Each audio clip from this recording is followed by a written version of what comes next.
Et si on parlait de sport, la chronique.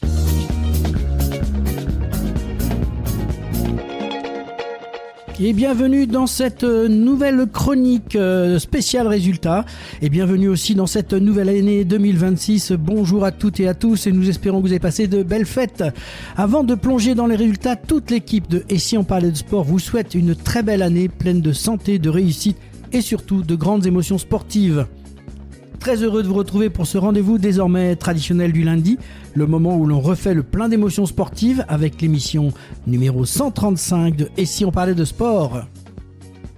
Si vous avez manqué les exploits de la semaine, pas d'inquiétude, on vous embarque pour 15 minutes de résumé, de frissons et de belles performances du lundi 29 décembre au dimanche 4 janvier. Qu'est-ce qui s'est passé au niveau sportif? Du cyclocross à la folie du Dakar, des parcours européens aux pelouses françaises, sans oublier les pistes enneigées.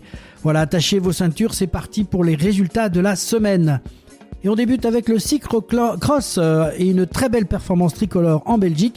Lors du Super Prestige de Gullegem, 7e manche du trophée Super Prestige, la Française Amandine Fouquenet a décroché sa première victoire avec sa nouvelle équipe belge. Une victoire pleine de maîtrise sur un circuit exigeant face à une concurrence relevée. Ski de fond, direction l'Italie et le mythique Tour de ski à Val di Fliem pour la 5e épreuve. Samedi, il y avait le sprint classique et le Français Jules Chapaz a réalisé une super performance en prenant la 2e place du sprint classique, juste derrière Johannes Klebe, le patron absolu de la discipline et leader de la Coupe du Monde. Dimanche, c'était la montée finale. Le lendemain, donc, Jules Lapierre, l'autre Français, a livré une montée impressionnante à Val di Fiemme et termine 2e derrière le Norvégien Mathis Stenhagen. 2 podiums français en 2 jours sur le Tour de ski face à l'Armada scandinave. Basket féminin aussi avec la 12e journée de la Boulangère Wonder League. Le Basket Lang s'est imposé à domicile face au Landerneau Bretagne 66-56. De son côté, la TES Montpellier a dominé Charleville-Mézières 67-59 dans un match accroché mais bien négocié dans le Money Time. Et le gros coup du week-end est à mettre au crédit de Toulouse. Les Toulousaines ont arraché leur 2e victoire de la saison en venant à bout de Villeneuve d'Ascq 70-65. Un succès qui pourrait bien servir de déclic pour la suite du championnat. En basket masculin, on continue, on enchaîne avec une semaine européenne très intéressante pour les clubs français. Euroleague 19e journée, l'Asvel a remporté un choc 100% français face au Paris Basket 94-89 mardi. Monaco de son côté a réalisé un énorme coup en allant s'imposer sur le parquet du FC Barcelone 90-74. Il y avait aussi de l'Eurocoupe, la 12e journée. Bourg-en-Bresse s'est imposé mardi face Panionios 81-79. On passe au volley masculin, 14e journée de la Marmara Spike League avec Montpellier qui a dominé Tourcoing en 4-7. Narbonne de son côté s'est imposé 3-7-2 face à 7 au terme d'un duel intense et Nice lui s'est imposé à Toulouse en 4 manches. Football masculin, retour sur les pelouses avec le football masculin, la Ligue 1, 17e journée. Vendredi soir au stadium de Toulouse, Lens s'est imposé avec autorité face au TFC 3-0, une victoire nette qui permet aux Lensois d'être assurés d'être champions d'automne. Ligue 2, 18e journée, en Ligue 2, match spectaculaire entre Pau et Rodez et c'est un match nul 3-3 au final. En rugby à 15, on passe au rugby avec cette 14e journée du top 14, riche en surprises. Et oui, le Stade Toulousain, leader, est tombé à Perpignan, dernier du classement, défaite 30-27 dans les toutes dernières minutes. Un énorme exploit pour l'USAP, un coup d'arrêt pour Toulouse. Bayonne a vécu une soirée très compliquée à Montpellier, lourdement battu 62-22. Clermont, de son côté sérieux et appliqué, s'est imposé à Montauban 34-19. Le Stade français a signé une victoire avec le bonus offensif face à Castres 33-15, confirmant sa solidité et sa régularité cette saison. On passe au sport automobile avec le fameux Dakar 2026, un monument du sport, le Dakar 2026 lancé en Arabie Saoudite. Prologue à Yambou, en moto, le jeune espagnol Edgar Canet a dominé le prologue de 22 km au guidon de sa KTM. Il devance Daniel Sanders et Ricky Brabec. Le français Adrien Van Beveren termine 8e. En auto, c'est Mathias Ekstrom sur Ford qui s'impose devant Mitch Guthrie et Guillaume de Mévius. Sébastien Loeb, lui, est 17e. Après ce prologue, il y avait donc la première étape d'hier, dimanche, Yambou, 518 km au total, dont 305 km de spécial. En moto, c'est à nouveau Edgar Canet qui confirme et remporte aussi la première étape devant son coéquipier Daniel Sanders. Double victoire, prologue plus étape, un début de Dakar idéal. En auto, Guillaume de Mévius et son copilote Mathieu Baumel remportent l'étape et prennent la tête du classement général. Un exploit immense pour le Baumel, amputé d'une jambe il y a seulement 11 mois. Il devance Nasser Al-Attiyah et Martin Prokop. Sébastien Loeb termine lui 10e à 3 minutes. Voilà pour l'essentiel des résultats sportifs de la semaine. Merci de nous avoir suivis pour cette chronique spéciale résultats de l'émission 135 et si on parlait de sport. Et maintenant, on vous propose un cap sur les rendez-vous à venir avec l'agenda des sportifs de la semaine. Après une année 2025 déjà très dense, 2026 s'annonce encore plus riche et intense. Des dunes du Dakar aux pistes enneigées du Milan-Cortina, des stades nord-américains, de la Coupe du Monde de football aux grandes nouveautés du rugby et de l'athlétisme, le sport nous promet un spectacle quasi ininterrompu pendant 12 mois. Et ça commence très fort.